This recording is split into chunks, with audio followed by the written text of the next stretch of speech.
Auzubillahiminash-shaytanir-rajim. Bismillahir-rahmanir-rahim. Assalamu alaikum, my dear students. How are you all? I hope you are all really fine and enjoying your good health. But today we are going to talk about a very important section of English grammar, and the name of that section is tenses. But we need to understand actually what is meant by a tense. हमें ये समझना पड़ेगा, understand करना पड़ेगा कि आखिर tense से मुराद क्या है। पहले तो टेंस को समझने से पहले हमें सेंटेंस को समझना पड़ेगा और सेंटेंस के बारे में जानना पड़ेगा कि what is actually meant by a sentence. Sentence किसे कहा जाता है? तो बेटा मैंने आपको बताया था कि सेंटेंस जो होता है उसके बारे में आपने एक बात याद रखनी है, वो ये कि अल्फाज का ऐसा मजमुआ जो आपको सेंस देता है उसे हम सेंटेंस कहते हैं। ठीक है, सेंटेंस की अब दो कैटेगरी होती है। एक कैटेगरी होती है जनाब एक ऐसे जुमले जिनके अंदर, मैं यहाँ पे दो कैटेगरीज दोनों को अलग-अलग लिखता हूँ। एक ऐसी कैटेगरी जिसके अंदर एक्शन आता है और एक ऐसी कैटेगरी जिसके अंदर एक्शन तो नहीं आता, हाँ सिर्फ हेल्पिंग वर्ब्स आते हैं। ठीक है, तो याद रखें ऐसे जुमले जहाँ पे एक्शन का जिक्र आता है, जहाँ पे मेन वर्ब एक्टिविटी या एक्शन आता है, उसे हम कहते हैं दैट इज एक्चुअली टेंस। और जहाँ पे सिर्फ हेल्पिंग वर्ब्स इस्तेमाल होते हैं, एक्शन बिल्कुल भी नहीं आता, तो हम ऐसे सेंटेंसेस को नाम देते हैं कि they are actually simple sentences. मज़ीद अगर आप जानना चाहेंगे तो मैंने इसके ऊपर मुकम्मल एक वीडियो बनाई हुई है और हमने उसके अंदर सेंटेंस के बारे में डिस्कस किया हुआ है, ऑब्जेक्ट के बारे में, वर्ब के बारे में, फ्रेज के बारे में। हम लोगों ने ये भी डिस्कस किया कि डायरेक्ट ऑब्जेक्ट क्या है, इनडायरेक्ट ऑब्जेक्ट क्या है, ये सारी चीज़ें डिस्कस वहाँ पे की हुई हैं। लेकिन अभी टेंस के बारे में सिर्फ इतनी बात समझ लें कि ऐसे जुमले जिनके अंदर एक्शन हो, जिसके अंदर एक्टिविटी हो, that will be called tenses. आइए अब हम स्टार्ट करते हैं टेंसेस को समझना और उसकी डेफिनेशन को समझते हैं जनाब।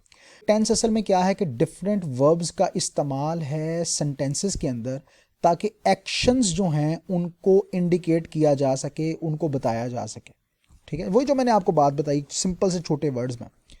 एक और डेफिनेशन है, टेंस एक ऐसा अंदाज है जिससे हम सेंटेंस को के स्ट्रक्चर को, ढांचे को बनाते हैं करेक्ट वर्ब्स का और ऑक्सिलरीज का इस्तेमाल करके, ताकि हमें एक बामानी सेंस मिल सके।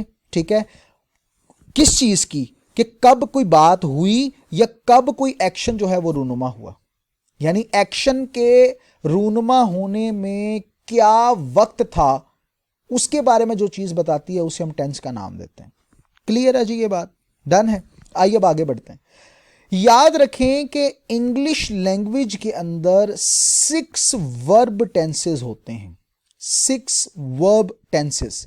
पहले मैं आपको देसी तरीके से, यानी एक बच्चे के अंदाज से समझाता चलूं, उसको आप समझ ले ताकि आपको वो बात जो है वो ज्यादा मसला ना लगे और समझ आना शुरू हो जाए। बेटा जो टेंस है ना, टेंस 3 है। एक है पास्ट है, एक प्रेजेंट है और एक फ्यूचर है। ठीक है, ये 3 जमाने हैं। ठीक है, अब इनके जो वर्ब टेंसेस हैं, यानी आप ये समझ लें कि हर एक जमाने को हम 4 कैटेगरीज में डिवाइड करते हैं to make someone understand what we actually want to say. किसी को समझाने के लिए कि हम असल में कहना क्या चाहते हैं। यानी अगर पास्ट है तो पास्ट को भी एक्सप्लेन करने के लिए हम 4 शाखों का सहारा लेते हैं, हम 4 काइंड्स का सहारा लेते हैं, 4 वेज का सहारा लेते हैं। And what are those ways, what are those kinds, what are those branches, they are in front of you. बेटा एक को नाम दिया जाता है इनडेफिनेट, दूसरे को हम कहते हैं जनाब इट इज कंटिन्यूअस। ठीक है, तीसरे वाले को नाम दिया जाता है परफेक्ट और चौथे वाले को नाम दिया जाता है परफेक्ट कंटिन्यूअस। यानी समझें कि जितने भी जमाने हैं उनको एक्सप्लेन करने के लिए, बयान करने के लिए, बात करने के लिए हमें 4 ब्रांचेस का सहारा लेना पड़ता है, 4 काइंड्स का सहारा लेना पड़ता है और उनका नाम है इंडेफिनेट, कंटिन्यूअस, परफेक्ट और परफेक्ट कॉन्टिन्यूअस। यानी अगर मैं बात करूं कि पास्ट जो है उसके कितने टेंसेस हैं, तो आप कहेंगे 4, और वो कौन से हैं? Past indefinite, past continuous, past perfect continuous. इसी तरह प्रेजेंट के present indefinite, present continuous, present perfect continuous. इसी तरह future indefinite, future continuous, future perfect और फ्यूचर परफेक्ट कॉन्टिन्यूअस। ये एक सिंपल सा तरीका है हमें टेंसेस के नाम ज़हन में रखने का और ये जानने का कि कितने टेंसेस हैं जो कि इस्तेमाल किए जाते हैं। आइए जी बात को आगे बढ़ाते हैं। 6 वर्ब टेंसेस होते हैं, वो कौन से हैं जनाब? प्रेजेंट है, पास्ट है, फ्यूचर है, प्रेजेंट परफेक्ट है, पास्ट परफेक्ट है, फ्यूचर परफेक्ट है। ये जो आपको 6 बेसिक वर्ब टेंसेस नजर आ रहे हैं, इनकी एक होती है बेसिक फॉर्म और एक होती है प्रोग्रेसिव फॉर्म।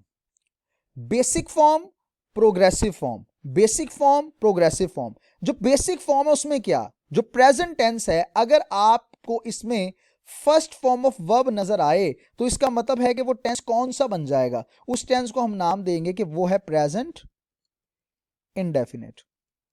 ठीक है। और अगर सेकंड फॉर्म ऑफ वर्ब नजर आएगी, इसका मतलब है दैट इज पास्ट इंडेफिनिट। अगर विल के बाद अगर फर्स्ट फॉर्म ऑफ लगी हो तो उसका मतलब होगा फ्यूचर इंडेफिनिट। अगर हैज के बाद थर्ड फॉर्म ऑफ वर्ब लगी है तो इसका मतलब है प्रेजेंट परफेक्ट। अगर हैड के बाद थर्ड फॉर्म ऑफ वर्ब लगी है तो इसका मतलब है पास्ट परफेक्ट। अगर विल हैव, शैल हैव के बाद थर्ड फॉर्म ऑफ वर्ब लगी हुई नजर आ गई, that is actually future perfect. अगर आपको इज, एम, आर नजर आए और उसके बाद आईएनजी फॉर्म लगी हुई नजर आए तो हम उसे कहेंगे that is actually present continuous. अगर आपको वाज वर्ब के बाद फर्स्ट फॉर्म ऑफ वर्ब लगी नजर आए तो उसे आप कहेंगे पास्ट कंटीन्यूअस। क्लियर है जी। इसी तरह विल बी के बाद अगर आपको फर्स्ट फॉर्म ऑफ वर्ब लगी नजर आए तो उसे आप कहेंगे फ्यूचर कंटीन्यूअस। इसी तरह अगर हैज बीन, हैव बीन के बाद फर्स्ट फॉर्म ऑफ वर्ब लगी नजर आएगी तो आप कहेंगे कि ये है प्रेजेंट परफेक्ट कंटीन्यूअस। अगर हैड बीन के साथ आपको फर्स्ट फॉर्म ऑफ वर्ब लगी हुई नजर आ जाए तो आप कहेंगे कि that is actually past perfect continuous. और अगर will have been, shall have been के बाद आपको आईएनजी फॉर्म लगी हुई नजर आ जाए तो आप कहेंगे फ्यूचर परफेक्ट कंटीन्यूअस। अब जरा छोटी सी बात यहां पे एक और अंडरस्टैंड कर लें, उसको समझने की कोशिश करें। जो टेंसेस होते हैं ना, टेंसेस वो दो कैटेगरीज के अंदर डिस्कस किए जाते हैं। एक को हम नाम देते हैं एक्टिव वॉइस का और दूसरे को हम नाम देते हैं पैसिव वॉइस का। एक्टिव वॉइस क्या होता है, जिसके अंदर सब्जेक्ट जो होता है उसका होना बहुत ज्यादा जरूरी होता है। सब्जेक्ट के बगैर सेंटेंस बन ही नहीं सकता। ऐसे जुमले जिनमें सब्जेक्ट के बगैर सेंटेंस ना बन सके, that is actually called active voice. ठीक है। यानी कि आपको ये जितना भी चार्ट नजर आ रहा है ये सारा एक्टिव वॉइस टेंसेस का है, एक्टिव वॉइस। और पैसिव वॉइस कौन से होते हैं कि जिनके अंदर ऑब्जेक्ट के बगैर जो है वो सेंटेंस बिल्कुल नहीं बन सकता और ऑब्जेक्ट नेसेसरी होता है।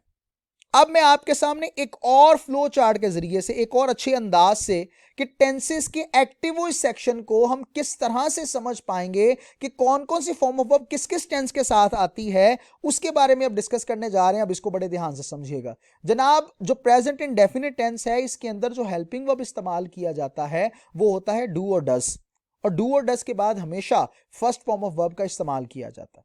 लेकिन इनके याद रखें जो सिंपल सेंटेंसेस हैं, इनके जो सिंपल सेंटेंसेस हैं प्रेजेंट इंडेफिनिट के, इनमें हम लोग डू और डज का इस्तेमाल बिल्कुल नहीं करते, यानी हेल्पिंग वर्ब्स बिल्कुल नहीं लगाते।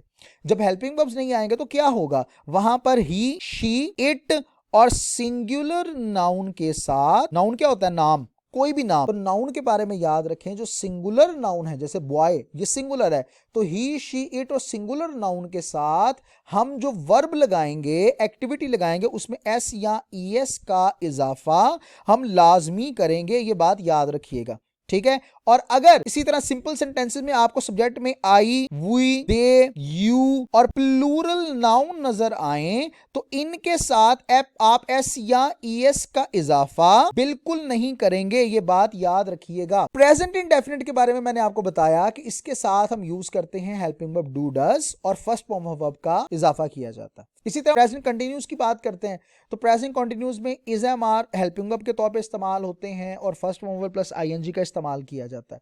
इसी तरह प्रेजेंट परफेक्ट के अंदर हम हैज, हैव इस्तेमाल करते हैं और इसके साथ हमेशा थर्ड फॉर्म ऑफ वर्ब का इस्तेमाल किया जाता है। पास्ट इंडेफिनिट में हम हमेशा हेल्पिंग वर्ब डिड लगाते हैं और डिड के बाद हमेशा फर्स्ट फॉर्म ऑफ वर्ब आती है। जैसे प्रेजेंट इंडेफिनिट का मैंने आपको बताया, पास्ट इंडेफिनिट का भी समझ के रखिएगा कि इनके भी सिंपल सेंटेंसेस में हेल्पिंग वर्ब्स को इस्तेमाल नहीं किया जाता, हेल्पिंग वर्ब का इस्तेमाल बिल्कुल नहीं किया जाता, ये बात ज़हन में रखिएगा। अच्छा, अगर हेल्पिंग वर्ब का इस्तेमाल नहीं किया जाता तो क्या करते हैं, हम वहां पे सेकंड फॉर्म ऑफ वर्ब लगाते हैं, सेकंड फॉर्म ऑफ वर्ब। और बाकी जितने भी सेंटेंसेस हैं उनमें हम लोग डिड लगाते हैं और उसके बाद फर्स्ट फॉर्म ऑफ वर्ब का इस्तेमाल होता है। आगे बढ़ते हैं जनाब। पास्ट कंटिन्यूस की बात करते हैं तो उसमें वाज वर हेल्पिंग वर्ब के तौर पे इस्तेमाल किए जाते हैं और उनके साथ first form verb plus ING का इस्तेमाल किया जाता है। पास्ट कंटिन्यूस के जो टेंसेज हैं उनमें वाज वर हेल्पिंग वर्ब के तौर पे इस्तेमाल किया जाता है और उसके बाद first form verb plus ING इस्तेमाल होती है। पास्ट परफेक्ट के अंदर हम हैड को हेल्पिंग वर्ब के तौर पे इस्तेमाल करते हैं और थर्ड फॉर्म ऑफ वर्ब का इस्तेमाल किया जाता है। फ्यूचर इंडेफिनेट में हम विल और शैल को एज अ हेल्पिंग वर्ब इस्तेमाल करते हैं और इनके बाद फर्स्ट फॉर्म ऑफ वर्ब को लगाया जाता है। इसी तरह फ्यूचर कंटिन्यूस के अंदर विल बी शैल बी का इस्तेमाल किया जाता है एज अ हेल्पिंग वर्ब और उनके बाद first form of verb plus ING का इजाफा किया जाता है। फ्यूचर परफेक्ट के अंदर हम हेल्पिंग वर्ब के तौर पर विल हैव और शैल हैव को इस्तेमाल करते हैं और इनके बाद थर्ड फॉर्म ऑफ वर्ब लगाई जाती है। इसी तरह प्रेजेंट परफेक्ट कॉन्टिन्यूज में हम हैज बीन, हैव बीन को as a helping verb use करते हैं और इनके साथ first form verb plus ING का इस्तेमाल किया जाता है। और याद रखें जितने भी परफेक्ट कॉन्टिन्यूज होते हैं इनके अंदर टाइम का जिक्र किया जाता है, टाइम का। तो जब टाइम का जिक्र किया जाता है तो हम फिर उसको प्रेजेंट कॉन्टिन्यूस को प्रेजेंट परफेक्ट कॉन्टिन्यूस में चेंज कर देते हैं, पास्ट कॉन्टिन्यूस को पास्ट परफेक्ट कॉन्टिन्यूस में चेंज कर देते हैं, फ्यूचर कॉन्टिन्यूस को फ्यूचर परफेक्ट कॉन्टिन्यूस में चेंज कर देते हैं जब टाइम आ जाता है। इसी तरह पास्ट परफेक्ट कॉन्टिन्यूस के अंदर हैड बीन को एज अ हेल्पिंग वर्ब इस्तेमाल किया जाता है और उसके बाद first form of verb plus ING का इजाफा किया जाता है, इस्तेमाल किया जाता है। इसी तरह फ्यूचर परफेक्ट कॉन्टिन्यूस में हम will have been, shall have been as a helping verb use करते हैं और first form verb plus ING का इस्तेमाल किया जाता है। ये बात याद रखिएगा। क्लियर है जनाब? अंडरस्टैंड है? ये हो गया हमारे टेंसेज और टेंसेज में एक्टिव वॉइस। ठीक है, अब हम इंशाल्लाह नेक्स्ट अपने शिफ्ट के बात करेंगे पैसिव वॉइस के बारे में।